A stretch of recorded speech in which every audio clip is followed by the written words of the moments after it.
This video contains audio content only.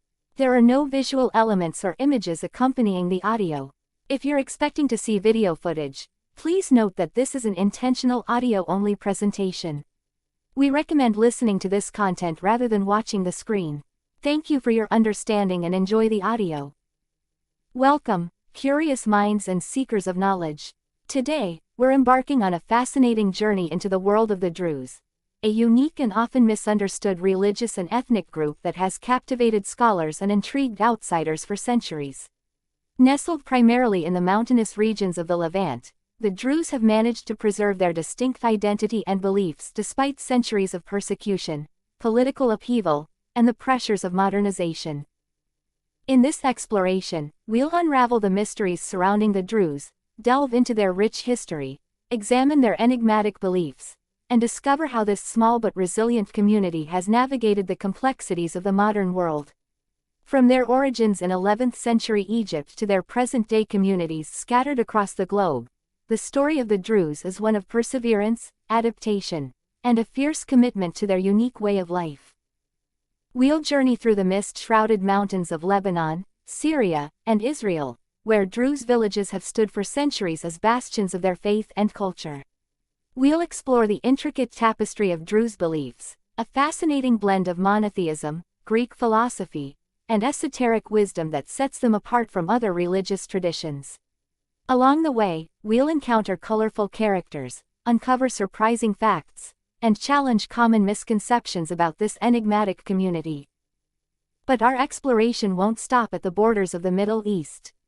We'll follow the Druze diaspora to far-flung corners of the globe, from the bustling streets of São Paulo to the suburbs of Detroit, examining how Druze identity has evolved and adapted in new cultural contexts.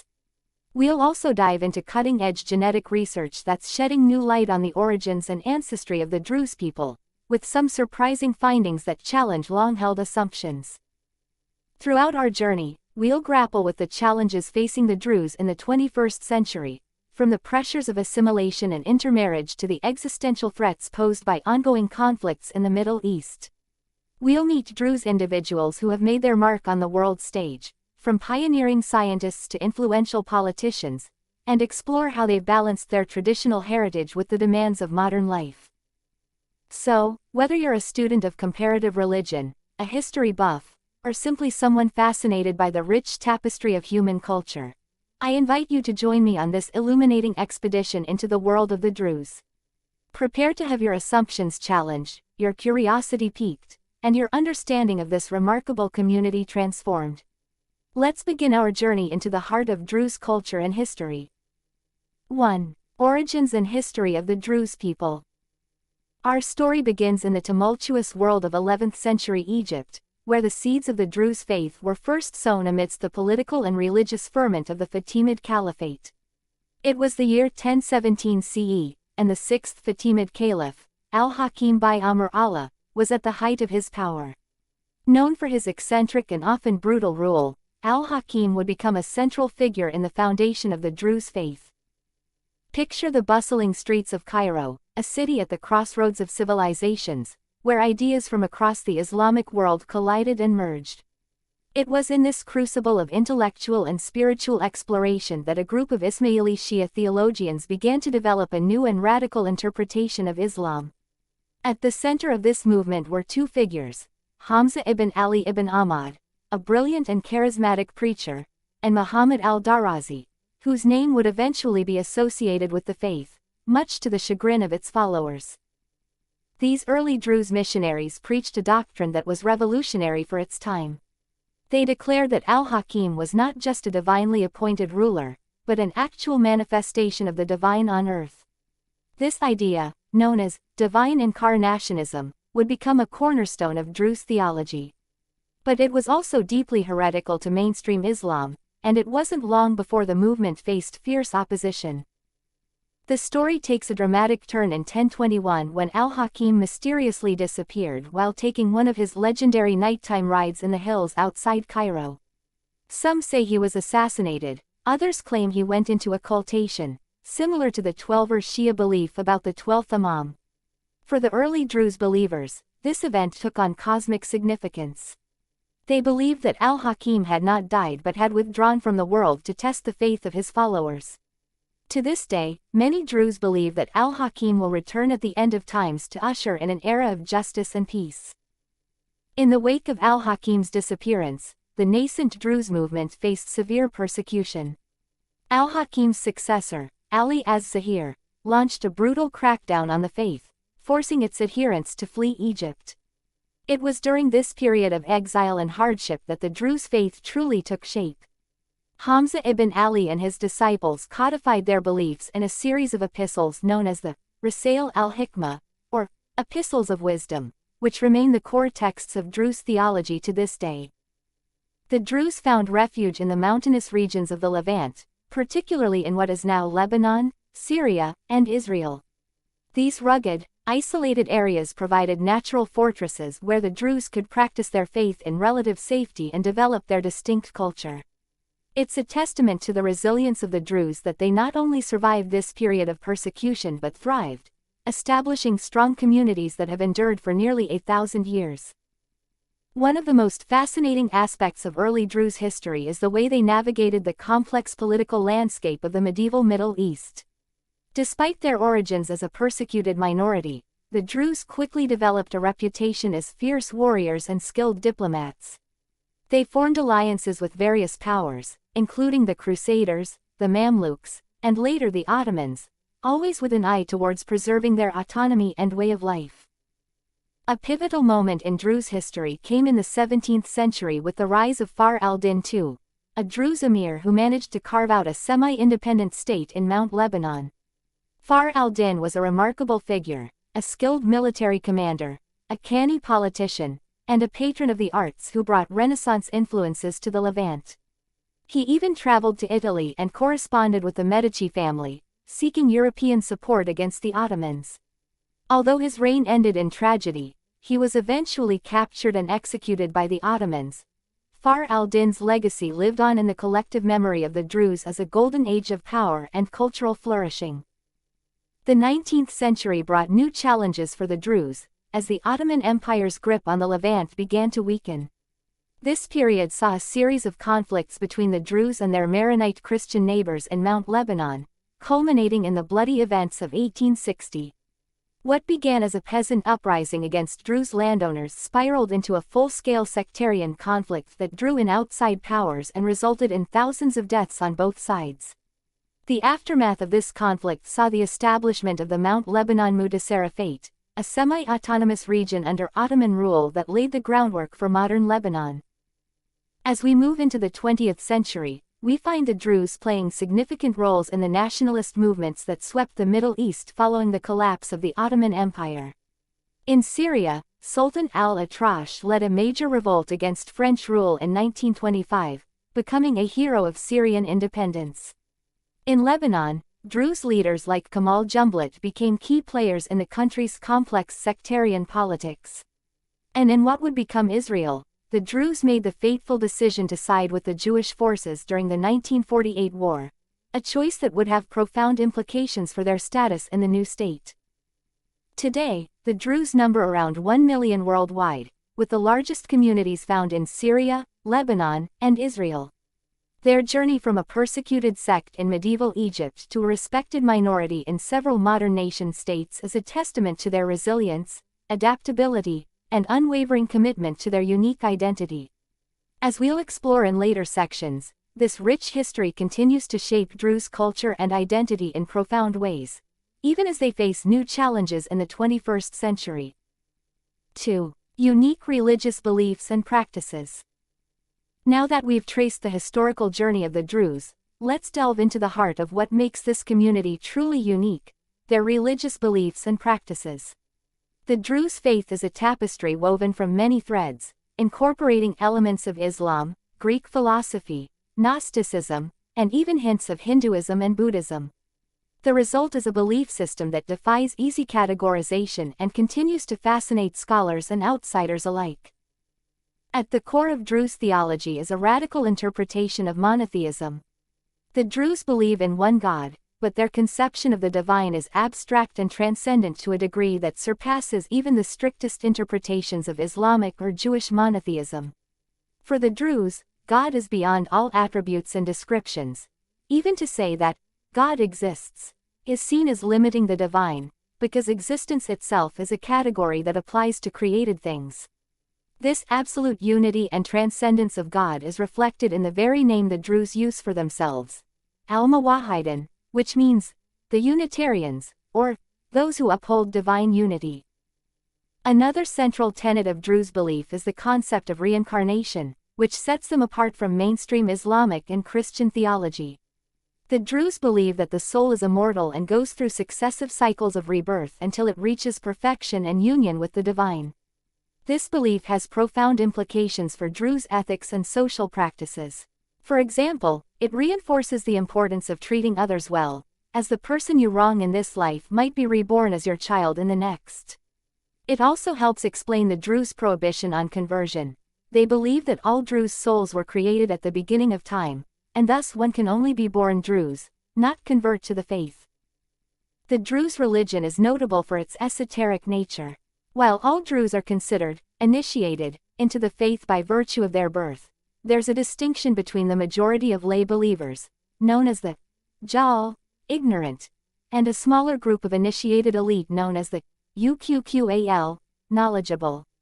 The Uqqal, who can be both men and women, are distinguished by their piety and knowledge of Druze scriptures and are often recognizable by their distinctive dress, black baggy pants and white turbans for men, and long black dresses with white veils for women. One of the most intriguing aspects of Druze religious practice is the concept of taqiyya, or religious dissimulation.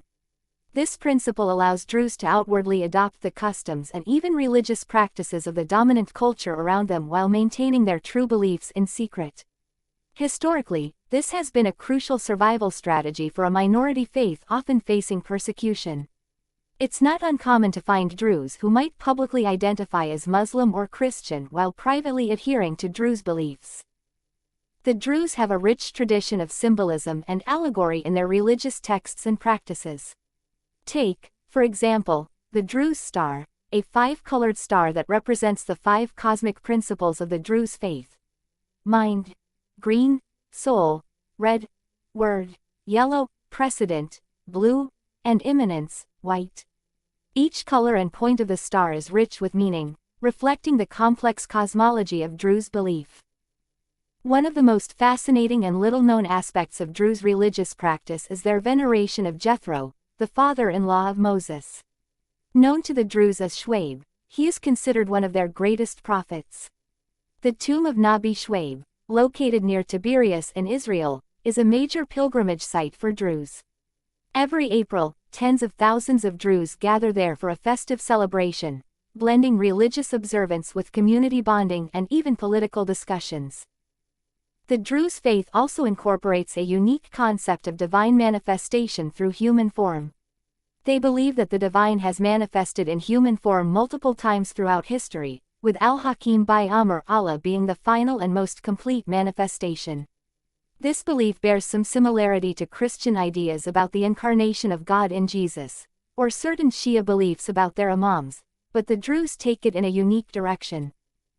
Another intriguing aspect of Druze religious life is their approach to prayer and worship. Unlike Muslims, Jews, or Christians, the Druze do not have formal houses of worship like mosques, synagogues, or churches. Instead, they gather in simple meeting houses called majlis, where they discuss religious and community matters. The Druze do not have a formal liturgy or prescribed prayers, believing instead in a constant state of prayerful mindfulness and direct communion with the divine. The Druze scriptures, particularly the epistles of wisdom, are a treasure trove of philosophical and mystical insights. These texts blend Neoplatonic philosophy, Ismaili theology, and unique Druze doctrines into a complex system of thought. One particularly fascinating concept is the idea of the cosmic mind, or universal intellect, from which all creation emanates.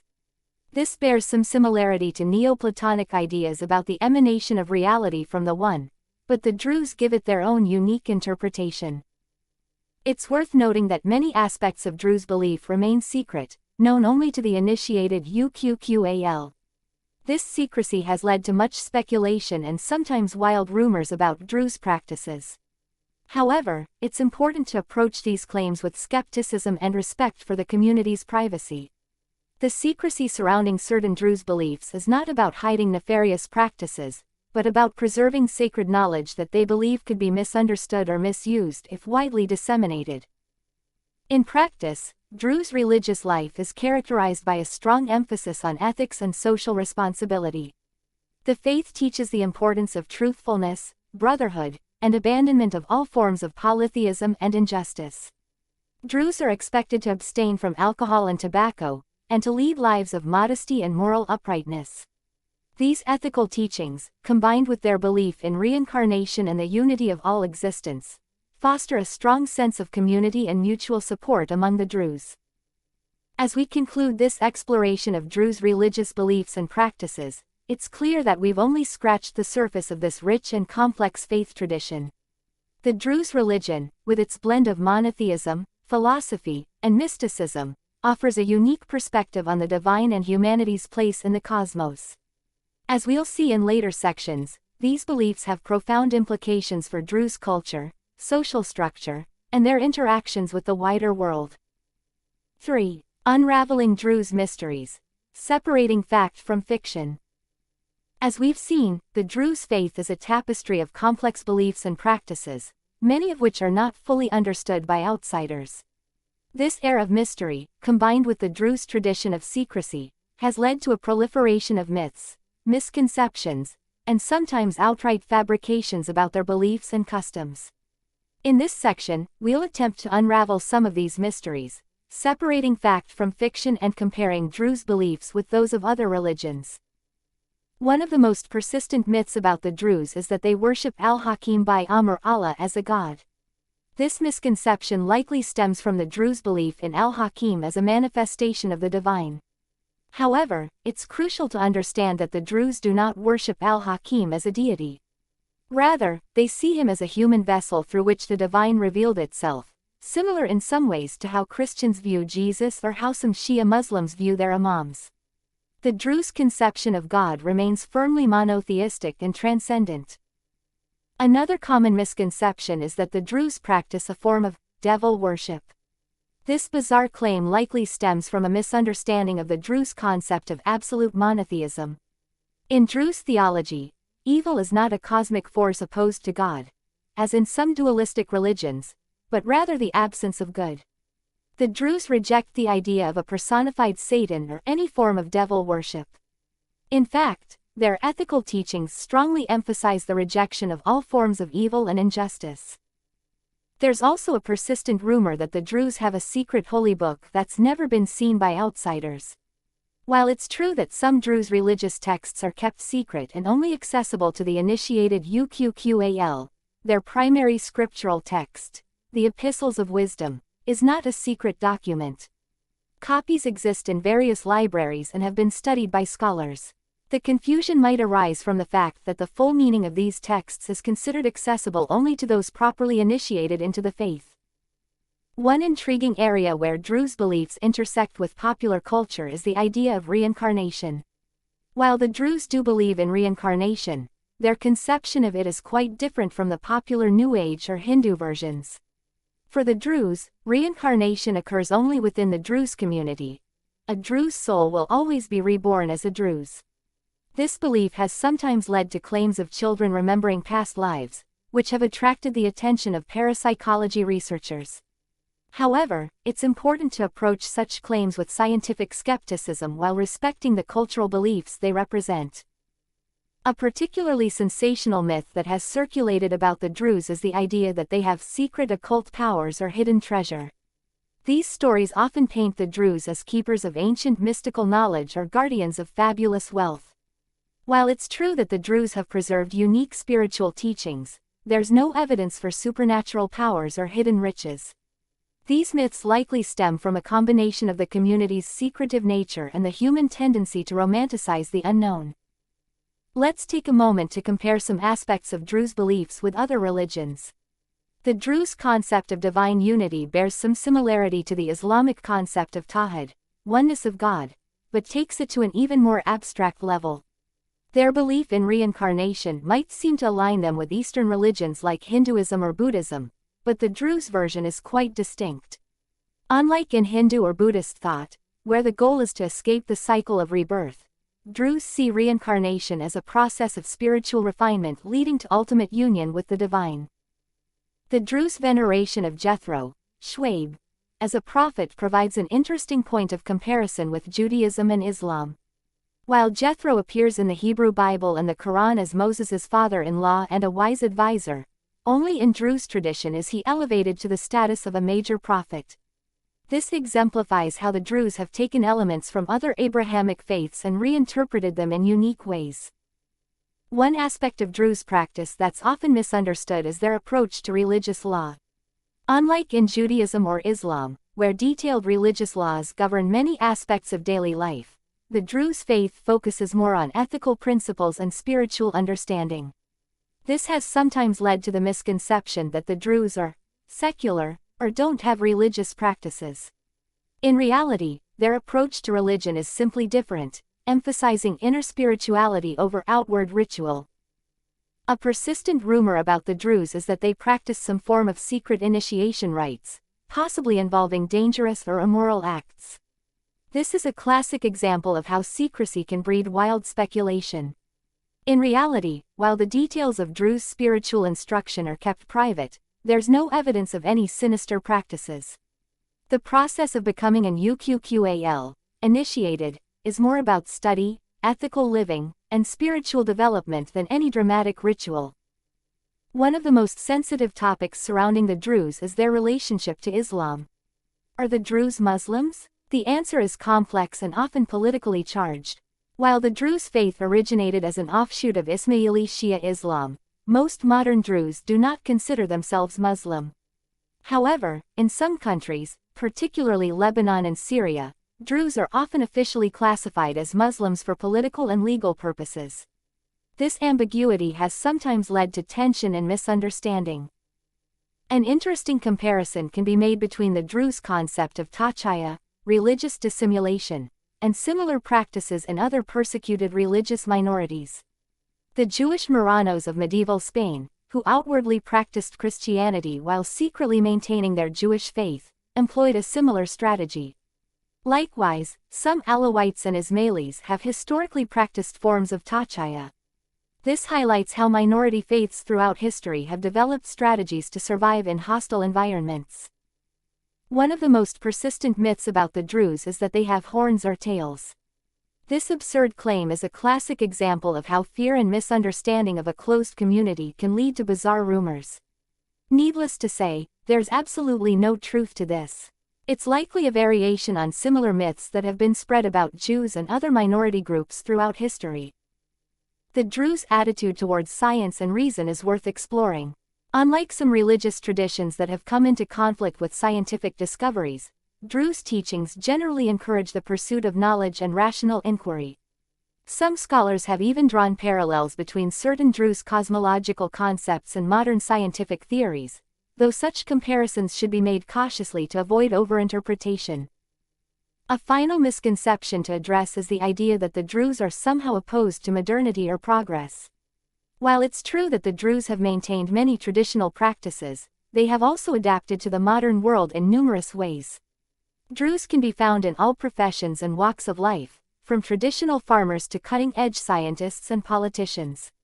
Their ability to balance tradition and modernity is, in fact, one of the most remarkable aspects of contemporary Druze culture.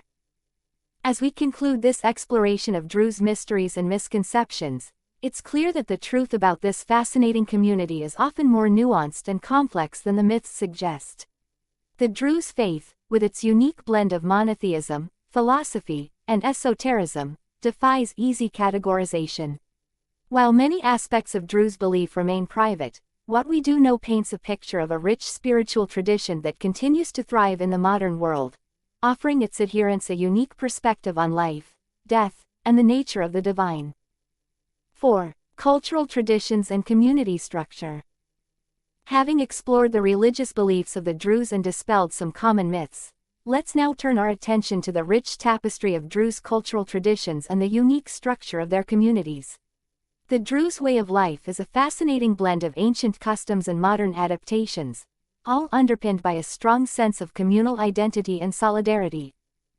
At the heart of Druze culture is the concept of asabiya, a term coined by the medieval Arab historian Ibn Khaldun to describe tribal solidarity. For the Druze, this manifests as an exceptionally strong sense of community and mutual support.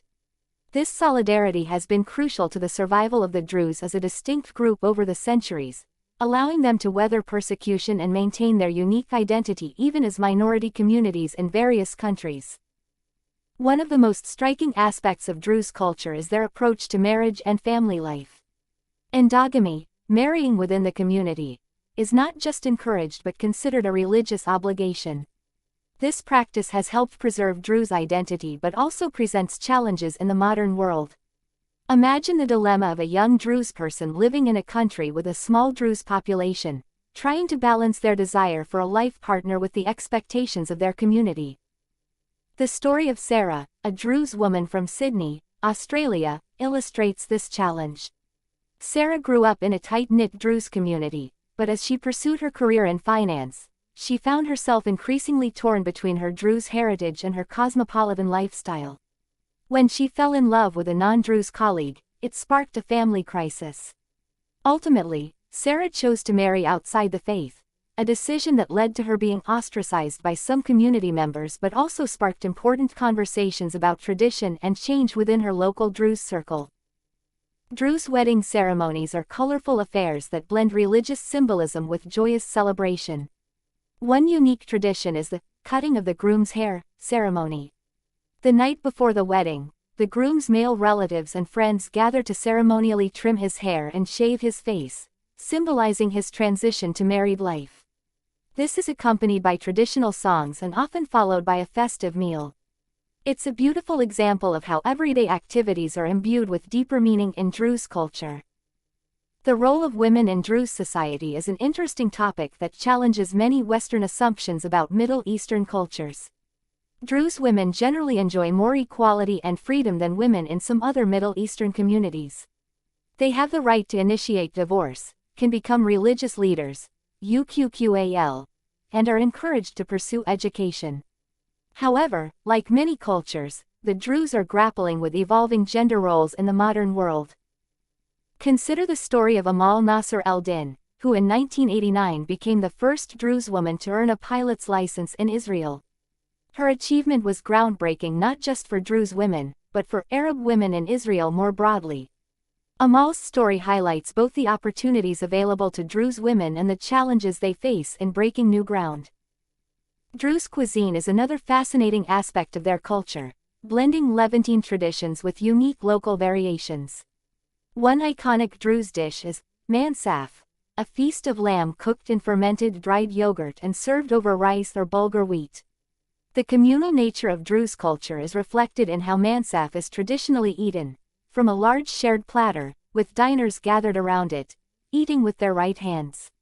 It's a tangible expression of the Druze value of community and sharing. The Druze have a rich tradition of folk music and dance. One of the most distinctive Druze musical instruments is the mijwiz, a type of double clarinet that produces a haunting, reedy sound. Druze weddings and festivals often feature dabki, a line dance popular throughout the Levant.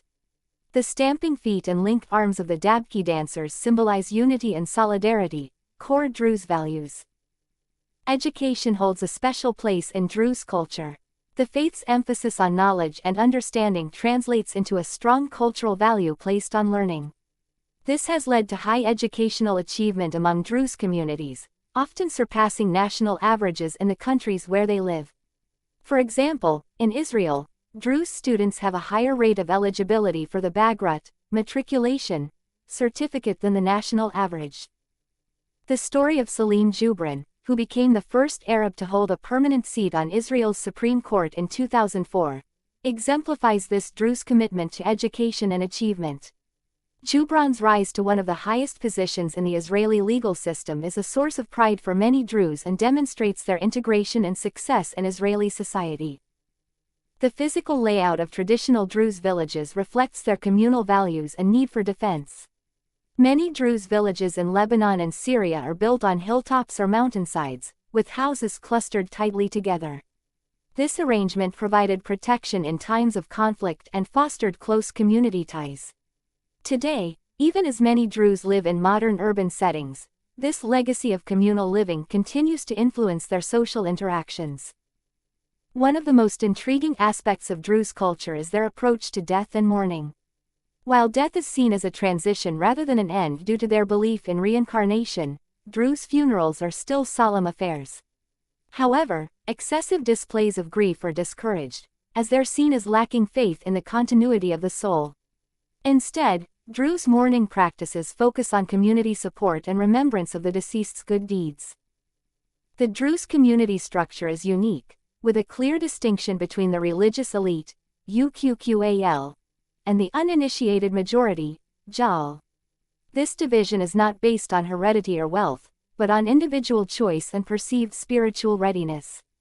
Any Druze can choose to become an uqqal, committing to a life of piety and study. This creates a dynamic where religious leadership is based on merit and dedication rather than birth or appointment. An interesting cultural practice among the Druze is the concept of meditatio. Houses, or kalwa. These are secluded places where Druze, particularly the uqqal, can retreat for prayer, meditation, and study. One of the most famous of these is Kalwa al-Bayada in Lebanon, a simple stone structure perched high in the mountains. These meditation houses serve as important centers of Druze spiritual and communal life. The Druze have a complex relationship with modernity and technology. While they have embraced many aspects of modern life, there's also a strong emphasis on preserving traditional values and practices. This balance is exemplified in the story of Zidane Saif, a Druze police officer in Israel who died heroically protecting a synagogue from a terrorist attack in 2014. Saif's story illustrates how Druze individuals often successfully integrate into modern society while maintaining their distinct identity and values. Finally, it's worth noting the Druze approach to education about their faith. While they don't proselytize or accept converts, many Druze are open to explaining general aspects of their culture and beliefs to outsiders. This openness, combined with their continued adherence to traditions, has allowed Druze communities to maintain their distinct identity while coexisting with other groups in the diverse societies of the Middle East and beyond. As we conclude this exploration of Druze cultural traditions and community structure, we can see how their unique beliefs and historical experiences have shaped a rich and resilient culture. From their strong communal bonds to their distinctive approach to spirituality and education, the Druze have created a way of life that continues to thrive in the modern world while maintaining deep connections to their heritage. 5. Political and social status in different countries. The political and social status of the Druze varies significantly depending on the country in which they reside. This variation is a testament to the community's adaptability and the complex political landscapes of the Middle East. Let's embark on a journey through the different nations where significant Druze populations exist, exploring their unique positions, challenges, and triumphs in each. We'll start our exploration in Lebanon, home to around 200,000 to 250,000 Druze, making up about 5.2% of the country's population. Lebanon's political system, based on confessionalism, allocates political power based on religious demographics. This system has allowed the Druze to play a role in Lebanese politics disproportionate to their numbers. The Druze are guaranteed 8 out of the 128 seats in the Lebanese parliament, and traditionally, one of the top 3 positions in the government, the Speaker of the Parliament, the Prime Minister, or the President, is reserved for a Druze. The story of the Jumblat family illustrates the outsized influence of the Druze in Lebanese politics. Kamal Jumblat, founder of the Progressive Socialist Party, was a major figure in Lebanese politics until his assassination in 1977. His son, Walid Jumblat, inherited his father's political mantle and has been a key player in Lebanese politics for decades. The Jumblats' ability to navigate Lebanon's complex sectarian landscape, form alliances with other groups, and advocate for Druze interests demonstrates the political acumen that has helped the community maintain its influence. However, this political influence comes with its own set of challenges. The Druze position in Lebanon's delicate sectarian balance means they are often caught in the middle of conflicts between larger groups. During the Lebanese Civil War, 1975 to 1990, the Druze found themselves alternately allied with and fighting against various factions. The war had a profound impact on the Druze community, leading to significant population displacement and a strengthening of communal solidarity. Moving northeast to Syria, we find the largest Druze population in the world, estimated at around 700,000. The Syrian Druze are predominantly concentrated in the southern province of Suwaida, known as Jabal al-Druze or the Mountain of the Druze. Historically, the Syrian Druze have had a complex relationship with the central government in Damascus. During the French Mandate period in the 1920s, the Druze, led by Sultan al-Atrash, played a crucial role in the Great Syrian Revolt against French rule. This cemented their reputation as Syrian nationalists. However, under the Assad regime, the relationship has been more complicated.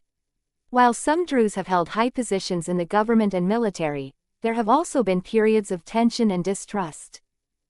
The ongoing Syrian civil war has placed the Druze in a precarious position. Initially, many Druze attempted to remain neutral in the conflict. However, as the war progressed and ISIS threatened Druze areas, many were forced to take sides. The story of the Druze response to an ISIS attack on the village of Kab Laza in 2015 is particularly poignant. When ISIS militants killed 20 Druze villagers, it sparked a fierce response from the Druze community, both in Syria and internationally, highlighting the strong bonds of solidarity that exist across national borders. Crossing the border into Israel, we find a Druze community of about 140,000 to 150,000, making up roughly 2% of the country's population. The Israeli Druze occupy a unique position as a non-Jewish minority that has largely integrated into Israeli society. Unlike most Arab citizens of Israel, Druze men are subject to mandatory conscription in the Israel Defense Forces, IDF, a policy that dates back to a 1956 agreement between Druze leaders and the Israeli government. The story of Ghassan Alian, who in 2013 became the first Druze to command an Israeli infantry brigade, exemplifies the heights to which Druze have risen in Israeli society. Alian's appointment was seen as a point of pride for many in the Druze community and a symbol of their integration and loyalty to the State of Israel. However, the position of the Druze in Israel is not without its complications. The passage of the nation-state law in 2018, which defined Israel as the nation-state of the Jewish people, sparked significant protest from the Druze community. Many Druze felt that the law relegated them to second-class citizenship despite their service and loyalty to the state. This controversy highlighted the complex balance the Druze must navigate between maintaining their distinct identity and integrating into Israeli society. It's important to note that the situation of the Druze in the Golan Heights, which Israel captured from Syria in 1967 and effectively annexed in 1981, is distinct from that of Druze in other parts of Israel. Many Golan Druze have maintained their Syrian citizenship and identity, refusing Israeli citizenship out of loyalty to Syria and fear of repercussions if the territory were ever returned to Syrian control. This has created a unique situation where these Druze are permanent residents of Israel but not citizens, highlighting the complex interplay of identity, politics, and geography in the region. In Jordan, the Druze population is much smaller, estimated at around 32,000. Despite their small numbers, the Jordanian Druze have managed to maintain their distinct identity while integrating into Jordanian society. They enjoy freedom of religion and are represented in various sectors of society, including the government and military. However, their small population means they don't wield the same level of political influence as Druze communities in Lebanon or Israel. An interesting case study is the Druze community in Venezuela, estimated at around 60,000 strong, making it the largest Druze diaspora community outside the Middle East. Most Venezuelan Druze are descendants of immigrants who arrived from Lebanon and Syria in the early 20th century. Despite being far from their ancestral homeland, this community has maintained many Druze traditions while also integrating into Venezuelan society. The story of Tariq el-Isami, who served as vice president of Venezuela from 2017 to 2018, is a testament to the success and integration of the Druze in Venezuela. El-Isami, born to a Druze father and a Lebanese mother, rose to one of the highest positions in the Venezuelan government. However, his controversial political career also highlights the complex dynamics faced by diaspora communities navigating the politics of their adopted countries. In the United States, the Druze population is estimated at around 20,000 to 25,000. American Druze face unique challenges in maintaining their religious and cultural identity in a diverse, secular society. The American Druze Society, founded in 1908, plays a crucial role in preserving Druze heritage and fostering community bonds. Many American Druze have achieved success in various fields, from business to academia to entertainment. Take, for example, the story of Casey Kasem, the famous American radio personality known for hosting American Top 40. Kasem, born to Lebanese Druze immigrants, became one of the most recognizable voices in American media while maintaining connections to his Druze heritage. His success story is often cited as an example of Druze integration and achievement in American society. The political and social status of the Druze in these various countries reflects their remarkable ability to adapt to different political systems while maintaining their distinct identity. In Lebanon, they are key players in a complex sectarian political system. In Syria, they have had to navigate the turbulent waters of authoritarian rule and civil war. In Israel, they occupy a unique position as a non-Jewish minority largely integrated into the state apparatus. In Jordan and diaspora communities, they maintain their identity while adapting to minority status. However, this adaptability also comes with challenges. Druze communities often find themselves walking a tightrope between integration and preserving their distinct identity. They must navigate complex political landscapes, often making difficult choices about allegiance and identity. The Druze position during the 2006 Lebanon War illustrates these complexities. When the conflict broke out between Israel and Hezbollah, Druze on different sides of the border found themselves in a difficult position. Israeli Druze soldiers were part of the IDF operations in Lebanon, potentially fighting against their co-religionists. Meanwhile, Lebanese Druze had to balance their national loyalties with their ties to the Druze community in Israel. This situation highlighted the transnational nature of Druze identity and the challenges it can present in times of conflict. Another challenge faced by Druze communities is the pressure of modernization and globalization. As younger generations become more integrated into their respective national societies and exposed to global cultures, there are concerns about preserving Druze traditions and maintaining endogamy. This is particularly acute in diaspora communities where Druze are a tiny minority. The story of Amal Alamuddin, better known as Amal Clooney, provides an interesting case study. Born in Lebanon to a Druze father and raised in the UK, Clooney has become an internationally renowned human rights lawyer and global celebrity. While her success is a source of pride for many Druze, her marriage to actor George Clooney, outside the faith, sparked discussions within the community about tradition, identity, and change in the modern world. Despite these challenges, the Druze have shown remarkable resilience in maintaining their community bonds and distinct identity across national borders. Annual conventions, like those held by the American Druze Society, bring together Druze from around the world to celebrate their shared heritage and discuss common challenges. As we conclude this exploration of the political and social status of the Druze in different countries, we can see that their story is one of remarkable adaptation and resilience. From the mountains of Lebanon and Syria to the cities of Israel, from the shores of Venezuela to the suburbs of America, the Druze have found ways to thrive while maintaining their unique identity. Their experience offers valuable insights into the complexities of minority identity in the modern world and the ongoing negotiation between tradition and change. 6. Genetic studies and theories of Druze ancestry. The question of Druze origins has long fascinated historians, anthropologists, and geneticists alike. While the historical record provides some clues, recent advances in genetic research have opened up new avenues for exploring the ancestry of this unique community. Let's delve into the fascinating world of Druze genetics, exploring what science can tell us about their origins and how these findings intersect with Druze traditions and historical narratives. Our genetic journey begins with a groundbreaking study published in 2008 by researchers from the Technion Israel Institute of Technology. This study, led by Dr. Liran Carmel, examined the mitochondrial DNA, mtDNA, of Druze individuals from Israel. Mitochondrial DNA is particularly useful for tracing ancestry because it's passed down almost unchanged from mother to child. The results of this study were surprising and shed new light on Druze origins. The researchers found that Druze mtDNA showed remarkable diversity, with a particularly high frequency of haplogroup X. Haplogroup X is a relatively rare mtDNA lineage that's found at low frequencies in Europe, the Middle East, and parts of North America. What makes this finding particularly intriguing is that the frequency and diversity of haplogroup X among the Druze is higher than in any other population studied to date.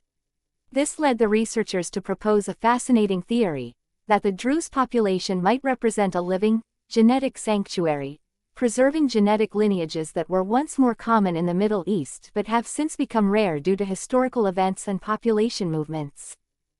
To understand the significance of this, imagine the Druze community as a kind of living time capsule, preserving genetic traces of ancient Middle Eastern populations that have otherwise been diluted or lost over time. This aligns interestingly with Druze religious beliefs, which hold that the community was closed to new members in the 11th century.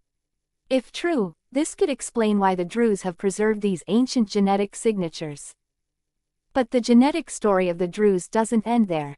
A 2016 study published in Scientific Reports took a different approach, examining autosomal DNA, the DNA contained in the non-sex chromosomes that we inherit from both parents. This study, led by Dr. Eran Elhaik from the University of Sheffield, used a novel method called the Geographic Population Structure (GPS) tool to analyze Druze DNA. The results of this study suggested that the Druze had genetic affinities with populations from the region where modern-day Turkey, Iraq, and Syria intersect.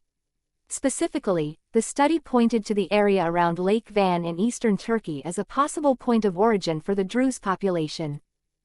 This finding is particularly fascinating when we consider it in light of Druze oral traditions. Many Druze believe that their ancestors originally came from the area around what is now the border between Turkey and Syria, before migrating south to their current locations in Lebanon, Syria, and Israel. The genetic evidence, in this case, seems to align with these oral histories, providing a tantalizing link between science and tradition. However, it's important to note that genetic studies can be complex and sometimes controversial, especially when dealing with issues of ancestry and identity. Different studies have sometimes produced conflicting results, and the interpretation of genetic data can be influenced by the methodologies used and the reference populations chosen for comparison. For example, a 2020 study published in the journal Scientific Reports presented yet another perspective on Druze genetics. This study, which analyzed both mtDNA and Y chromosome DNA, passed from father to son, found that the Druze showed genetic similarities to other Levantine populations, including Palestinians, Bedouin, and Lebanese. However, it also identified some unique genetic markers in the Druze population, suggesting a degree of genetic isolation. One particularly intriguing finding from this study was the identification of a Y chromosome lineage, haplogroup L1b, that's virtually absent in other Levantine populations but is found at low frequencies in South Asian populations. This led the researchers to speculate about possible ancient connections between the ancestors of the Druze and populations from the Indian subcontinent. This potential connection to South Asia is fascinating when we consider it in light of certain aspects of Druze religious philosophy. Some scholars have noted similarities between certain Druze beliefs and concepts found in Hinduism and Buddhism, such as the idea of reincarnation. While it's important not to jump to conclusions, the genetic evidence of a potential ancient link to South Asia adds an intriguing dimension to these philosophical parallels. The genetic uniqueness of the Druze has also attracted the attention of medical researchers. Several studies have identified genetic variants that are particularly common in the Druze population and are associated with certain medical conditions. For example, a 2001 study published in the American Journal of Human Genetics identified a genetic mutation associated with familial Mediterranean fever that's particularly common among the Druze. These findings have important implications for healthcare in Druze communities. They highlight the potential benefits of genetic screening programs tailored to the Druze population, which could help identify individuals at risk for certain genetic disorders. However, they also raise ethical questions about genetic privacy and the potential for genetic information to be misused or misinterpreted. It's crucial to remember that while genetic studies can provide fascinating insights into population histories, they don't tell the whole story. Cultural identity, shared history, and lived experiences are just as important in defining who a people are. The Druze, like any community, are far more than the sum of their genes. Moreover, it's important to approach genetic ancestry studies with a critical eye. The field of population genetics is constantly evolving, and new methodologies and discoveries can sometimes overturn previous conclusions. Additionally, the way genetic studies are reported in the media can sometimes lead to oversimplification or misinterpretation of complex scientific findings. As we conclude this exploration of Druze genetics, we're left with a picture that's both clearer and more complex than when we began. The genetic evidence suggests that the Druze have ancient roots in the Middle East, with possible connections to eastern Anatolia and perhaps even more distant links to South Asia. Their genetic profile reflects both their shared heritage with other Levantine populations and their unique history of endogamy and relative isolation. Yet, like their intricate religious beliefs and rich cultural traditions, the genetic heritage of the Druze resists simple categorization. It's a testament to the complex history of the Middle East, where countless peoples and cultures have mixed and mingled over millennia. As science continues to advance, we may yet uncover more pieces of the puzzle of Druze origins. But the true essence of Druze identity will always be found not just in their genes, but in their vibrant living culture and enduring spiritual traditions. 7. Challenges facing Druze identity and culture today. As we've explored the rich tapestry of Druze history, beliefs, and genetics, it's clear that this unique community has demonstrated remarkable resilience over the centuries. However, the 21st century presents a new set of challenges to Druze identity and culture. In this section, we'll examine some of the key issues facing the Druze today, from the pressures of modernization to the complexities of maintaining a distinct identity in an increasingly globalized world. One of the most significant challenges facing the Druze community is the tension between tradition and modernity. Like many traditional cultures, the Druze are grappling with how to preserve their unique heritage while adapting to the realities of the modern world. This tension is perhaps most acutely felt in the realm of marriage and family life. The Druze tradition of endogamy, marrying within the community, has been crucial to maintaining their distinct identity over the centuries. However, in an era of increased mobility and intercultural contact, this practice is coming under strain. Young Druze, especially those living in diaspora communities or urban areas, often find themselves torn between the expectations of their community and their personal desires and experiences in the wider world. Consider the story of Rami, a young Druze man from Haifa, Israel. Rami grew up in a traditional Druze family but pursued higher education in Tel Aviv, where he was exposed to a diverse, cosmopolitan environment. When Rami fell in love with a non-Druze woman, he faced a heart-wrenching dilemma. Should he follow his heart and risk being ostracized by his community, or should he end a relationship to meet his family's expectations? Rami's story is not unique. Many young Druze are facing similar challenges, forcing the community to grapple with questions of identity, tradition, and change. Another significant challenge facing the Druze is the preservation of their language and cultural practices. While Arabic is the primary language of most Druze communities, they also have a rich tradition of unique dialects and expressions. However, as younger generations become more integrated into mainstream society and adopt the dominant languages of their countries, there's a risk of losing these linguistic traditions. In Israel, for example, many young Druze are more comfortable speaking Hebrew than Arabic, a trend that worries some community elders.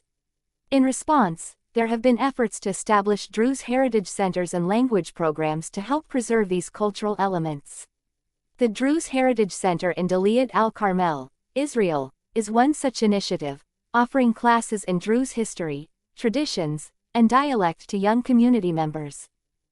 The challenge of preserving Druze religious knowledge is particularly acute.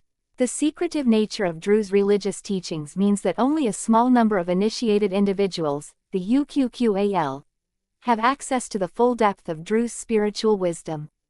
As younger generations become more secular or simply less interested in religious matters, there's a risk that this knowledge could be lost. This concern is exemplified by the story of Sheikh Hamoud, an elderly Druze religious leader in Lebanon. Sheikh Hamoud has spent decades studying Druze religious texts and oral traditions, accumulating a vast store of knowledge. However, he laments that few young people seem interested in carrying on this tradition. Our wisdom is like a flame, he says. If we don't pass it on, it will go out. Efforts are being made to document and preserve this knowledge, but the challenge remains significant. Political instability and conflict in the Middle East pose another serious threat to Druze communities. The ongoing civil war in Syria, for example, has had a profound impact on the Druze population there. While the Druze have largely tried to remain neutral in the conflict, they've still faced violence and displacement. The 2018 ISIS attack on the predominantly Druze Sweda province in Syria, which killed over 250 people, was a stark reminder of the vulnerabilities faced by minority communities in the region.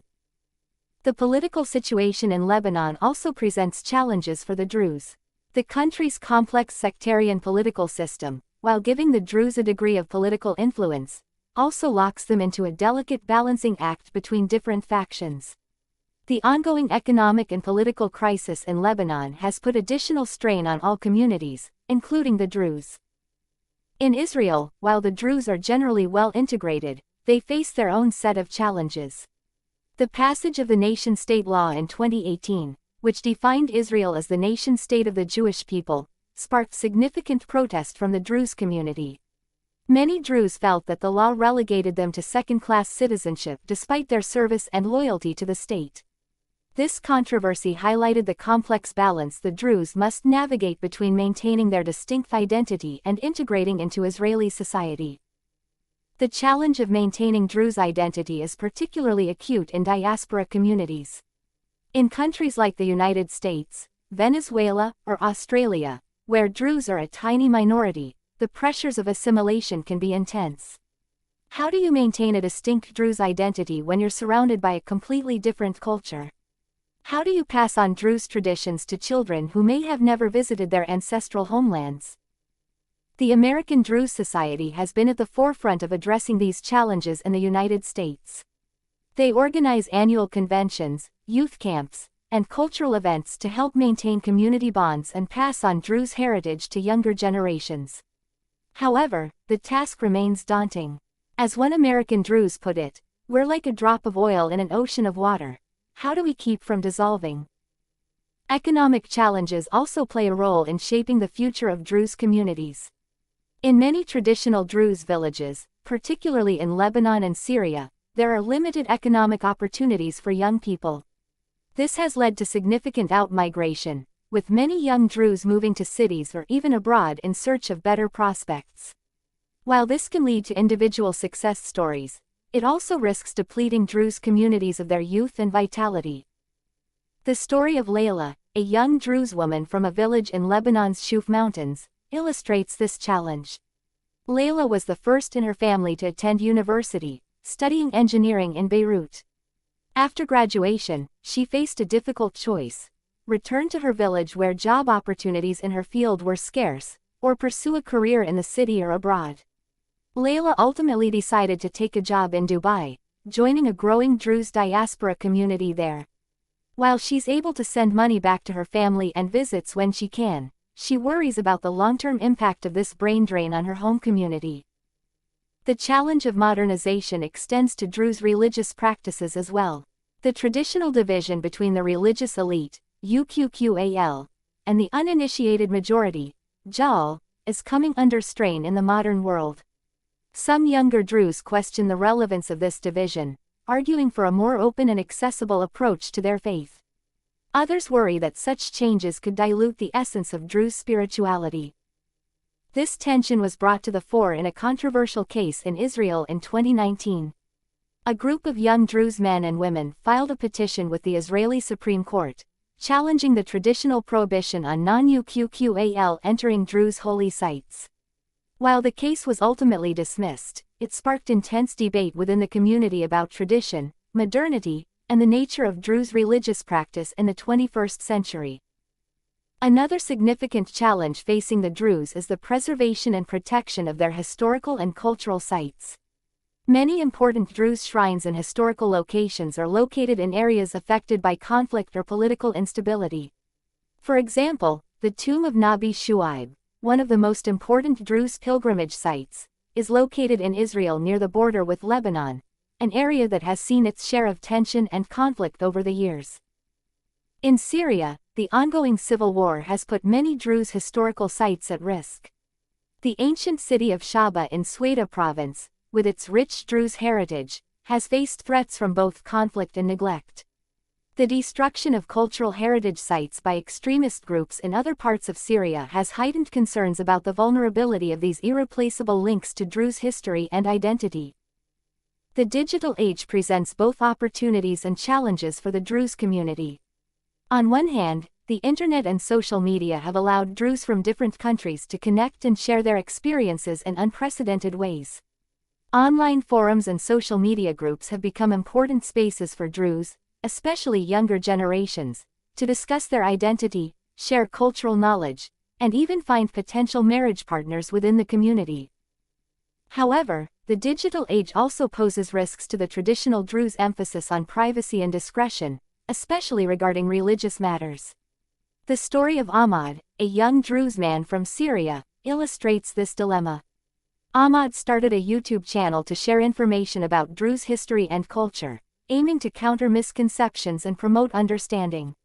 However, he faced criticism from some community elders who felt he was sharing too much information about Druze beliefs, traditionally kept private. Ahmad's experience highlights the delicate balance between openness and tradition that the Druze must navigate in the digital age. Climate change and environmental degradation pose another set of challenges for Druze communities, particularly those in rural areas. Many traditional Druze villages rely on agriculture, which is increasingly threatened by changing weather patterns and water scarcity. In the Golan Heights, for example, Druze apple farmers have had to adapt to warmer winters and less predictable rainfall. These environmental changes not only threaten livelihoods but also risk disrupting traditional ways of life that are closely tied to the land. The COVID-19 pandemic has added another layer of complexity to the challenges facing the Druze. Like communities worldwide, the Druze have had to adapt their social and religious practices to the realities of social distancing and public health measures. Traditional gatherings, weddings, and religious observances have been disrupted, forcing the community to find new ways to maintain their bonds and practices. However, the pandemic has also highlighted the strength of Druze community networks. In many areas, Druze community organizations mobilized quickly to provide support to vulnerable members, distribute food and medical supplies, and share accurate health information. This demonstration of communal solidarity in the face of crisis offers a hopeful counterpoint to the challenges facing Druze identity and culture. As we conclude this exploration of the challenges facing Druze identity and culture today, it's clear that the community stands at a crossroads. The pressures of modernization, globalization, political instability, and environmental change pose significant threats to traditional Druze ways of life.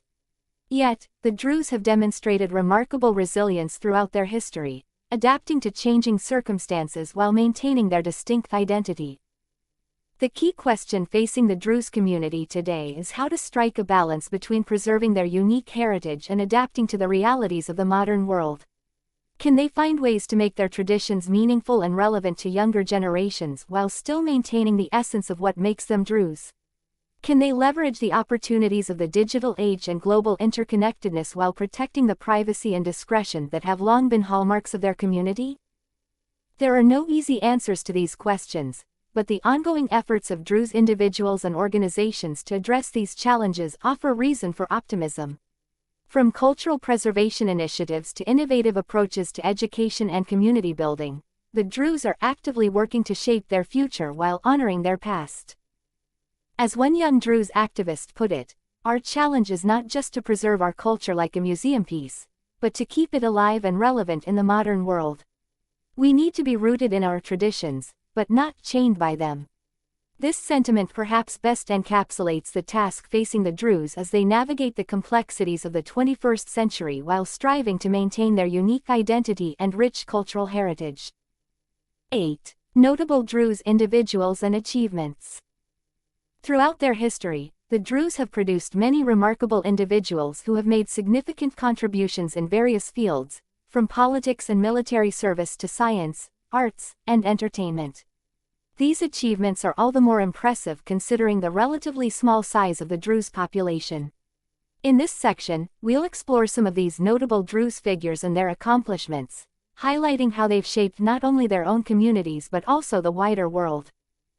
Let's start with one of the most influential Druze political figures of the 20th century, Kamal Jumblat. Born in 1917 in Lebanon, Jumblat was a prominent Lebanese politician, philosopher, and leader of the Druze community. He founded the Progressive Socialist Party in 1949 and played a crucial role in Lebanese politics for decades. Jumblat was known for his advocacy of secularism and social justice, and he worked tirelessly to bridge sectarian divides in Lebanon. Jumblat's life was marked by both triumph and tragedy. He was a key figure in Lebanon's struggle for independence from France and later became a vocal critic of the country's confessional political system. His intellectual prowess was widely respected. He was fluent in Arabic, French, and English, and wrote extensively on philosophy and politics. However, his outspoken nature and political activities also made him enemies. In 1977, at the height of the Lebanese Civil War, Jumblat was assassinated, an event that sent shockwaves through the Druze community and Lebanese society at large. The legacy of Kamal Jumblat was carried on by his son, Walid Jumblat, who took over leadership of both the Progressive Socialist Party and the Druze community in Lebanon. Walid Jumblat has been a central figure in Lebanese politics for over 4 decades, known for his political acumen and ability to navigate Lebanon's complex sectarian landscape. His story is a testament to the ongoing influence of the Druze in Lebanese politics, despite their relatively small numbers. Moving to the realm of military achievement, few stories are as compelling as that of Amal Nasser el-Din. In 1989, el-Din became the first Druze woman to earn a pilot's license in the Israeli Air Force. Her achievement was groundbreaking not just for Druze women, but for Arab women in Israel more broadly. El-Din's story highlights both the opportunities available to Druze in Israel and the challenges they face in breaking new ground. El-Din's journey wasn't easy. She faced skepticism from both within her community and the wider Israeli society. "Many people told me it was impossible," she recalled in an interview. "They said a Druze woman couldn't be a pilot. But I was determined to prove them wrong." El-Din's perseverance paid off, and her success opened doors for other Druze women in Israel to pursue careers in fields previously closed to them. In the world of science and academia, few Druze have achieved as much recognition as Dr. Hassam Haik. Born in Nazareth, Israel, Haik is a professor at the Technion, Israel Institute of Technology and a world-renowned expert in nanotechnology and non-invasive disease diagnosis. His most famous invention is the Na-Nose, a breathalyzer-like device that can detect certain types of cancer and other diseases by analyzing compounds in a person's breath. Haik's work has earned him numerous accolades, including being named one of the world's 35 leading young scientists by MIT Technology Review in 2008. He holds more than 28 patents and has published over 170 scientific articles. Haik's achievements not only bring pride to the Druze community but also contribute significantly to global health and technology advancements. In the realm of literature, Salma Kadra Juc stands out as a prominent Druze voice.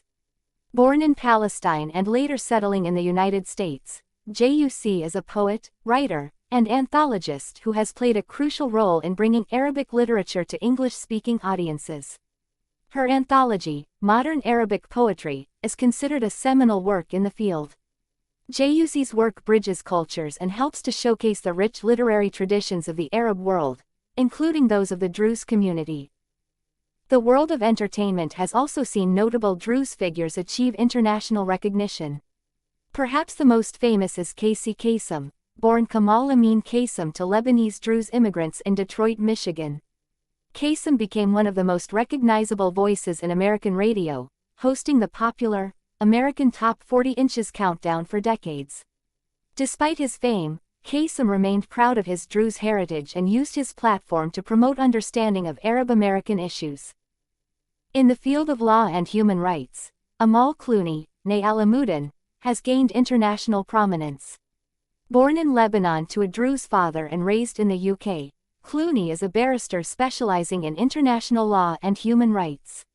She has represented high-profile clients in cases before the International Criminal Court, the International Court of Justice, and the European Court of Human Rights. Clooney's work has brought attention to important human rights issues around the world, and her high-profile marriage to actor George Clooney has made her one of the most recognizable Druze individuals globally. In Israeli politics, the Druze community has produced several notable figures. One such individual is Ayub Kara, who served as Israel's Minister of Communications from 2017 to 2019. Kara, a member of the Likud party, was the first Druze to hold a ministerial position in the Israeli government. His political career highlights the integration of the Druze into Israeli society and their participation at the highest levels of government. Another remarkable Druze figure in Israeli public life is Salim Jubrin, who in 2004 became the first Arab to hold a permanent seat on Israel's Supreme Court. Jubrin's appointment was a milestone for both the Druze community and Arab citizens of Israel more broadly.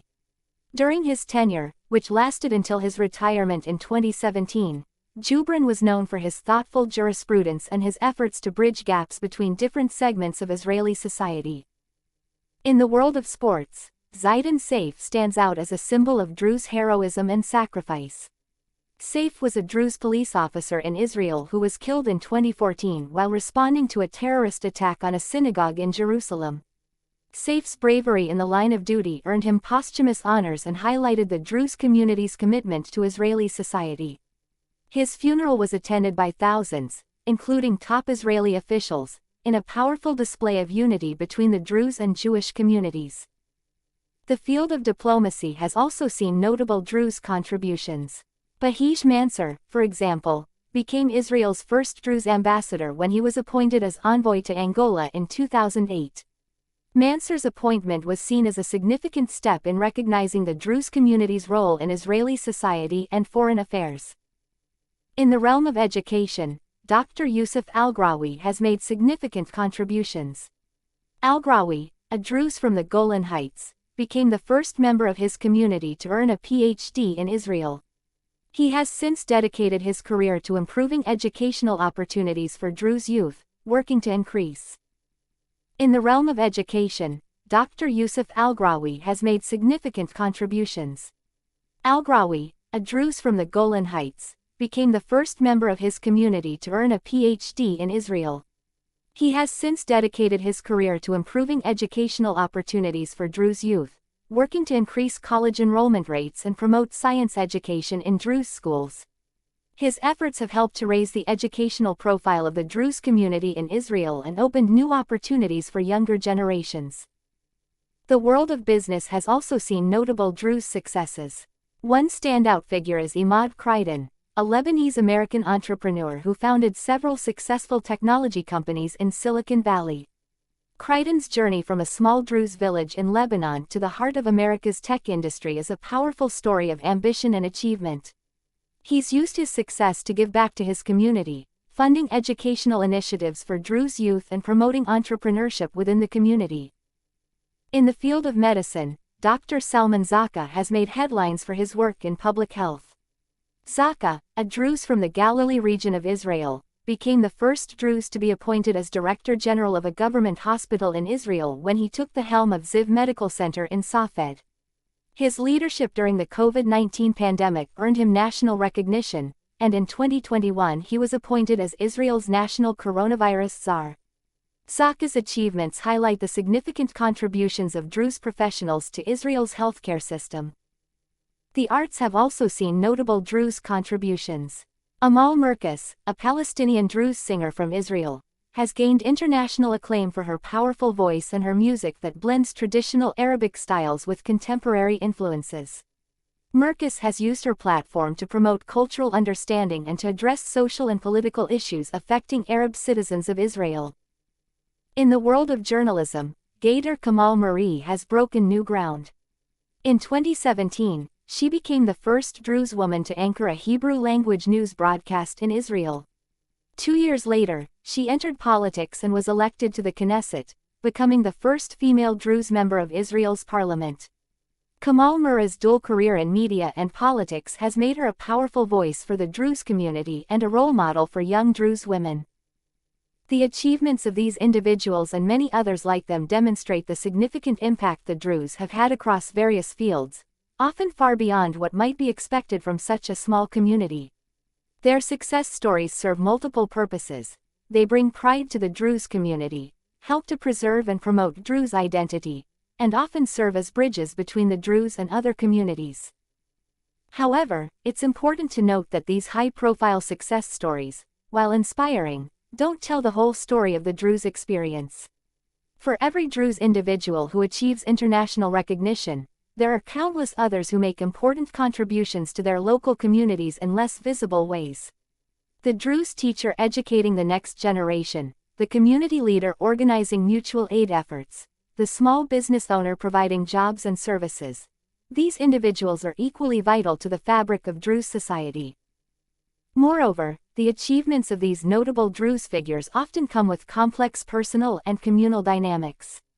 Many have had to navigate the delicate balance between success in the wider world and maintaining their connections to their Druze heritage. Some have faced criticism from within their communities for being too assimilated, while others have struggled against discrimination and stereotypes in their chosen fields.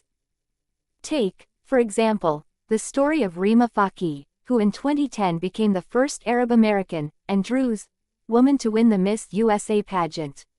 While her victory was celebrated by many as a milestone for Arab American representation, it also sparked controversy within more conservative elements of the Druze community who viewed her participation in the pageant as at odds with traditional values. Similarly, while Amal Clooney's high-profile career and marriage have brought unprecedented attention to the Druze community, they've also sparked discussions about interfaith marriage and the challenges of maintaining Druze identity in the global spotlight. These tensions highlight the ongoing negotiations between tradition and modernity, between community loyalty and individual aspiration, that many successful Druze individuals must navigate. Their stories are not just tales of personal achievement, but also reflections of the broader challenges and changes facing the Druze community in the 21st century. As we conclude this exploration of notable Druze individuals and their achievements, it's clear that the impact of the Druze extends far beyond their numbers. From the halls of power to the frontiers of science, from the stage to the battlefield, Druze individuals have left their mark on the world in myriad ways. Their stories of success, struggle, and perseverance offer a window into the complexities of Druze identity in the modern world and the ongoing vitality of this unique community. These achievements stand as a testament to the resilience and adaptability of the Druze people, qualities that have allowed them to survive and thrive as a distinct community for a millennium. As the Druze continue to navigate the challenges of the 21st century, the accomplishments of these individuals serve as both inspiration and proof of the community's enduring strength and potential.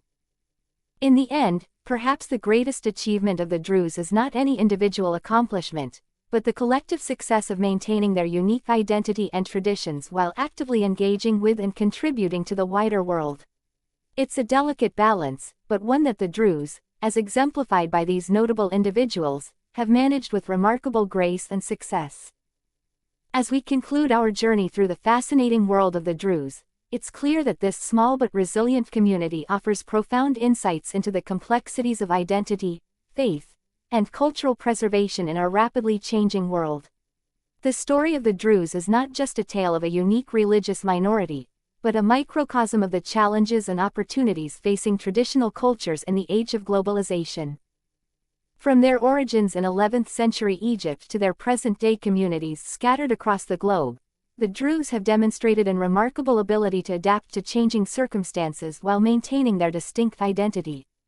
This balance between tradition and adaptation offers valuable lessons for other minority communities struggling to preserve their heritage in the face of modernization and cultural homogenization. The Druze experience also highlights the complex interplay between religion, ethnicity, and national identity in the modern Middle East.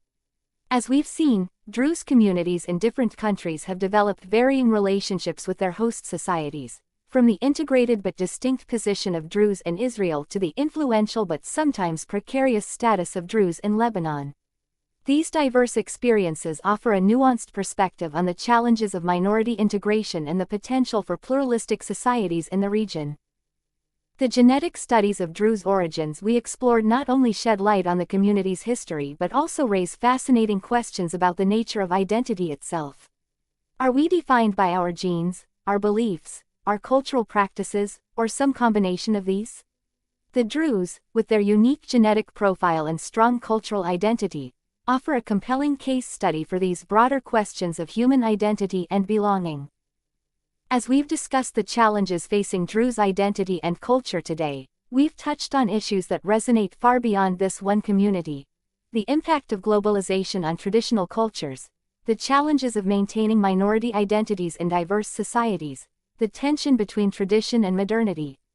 The ways in which the Druze are grappling with these issues can offer insights and inspiration for other communities facing similar challenges. The achievements of notable Druze individuals across various fields demonstrate the potential for minority communities to make significant contributions to the wider world while maintaining their unique identity. These success stories challenge simplistic narratives about cultural integration and highlight the value of diversity in our global society. Looking to the future, the story of the Druze is still being written. How will this ancient community continue to adapt to the challenges of the 21st century? Will they find new ways to preserve their unique heritage while engaging with the modern world? The answers to these questions will not only shape the future of the Druze but also offer valuable lessons for our increasingly interconnected global society. In closing, I invite you, our viewers, to reflect on the broader implications of the Druze story. What can we learn from their experience about the importance of cultural diversity, the challenges of maintaining traditional identities in the modern world, and the potential for small communities to have a big impact? How might the Druze experience inform our understanding of other minority communities around the world? I encourage you to share your thoughts and questions in the comments below. Your perspectives can help enrich our understanding and spark further discussion about these important issues. And if you found this exploration of the Druze community enlightening, please consider subscribing to our channel for more in-depth looks at the world's diverse cultures and communities. Remember, in our increasingly interconnected world, understanding and appreciating the rich tapestry of human cultures is more important than ever. The story of the Druze reminds us that even small communities can offer profound insights into the human experience and valuable lessons for our shared future. Thank you for joining me on this journey into the world of the Druze. Until next time, keep exploring, keep questioning, and keep celebrating the incredible diversity of our global human family.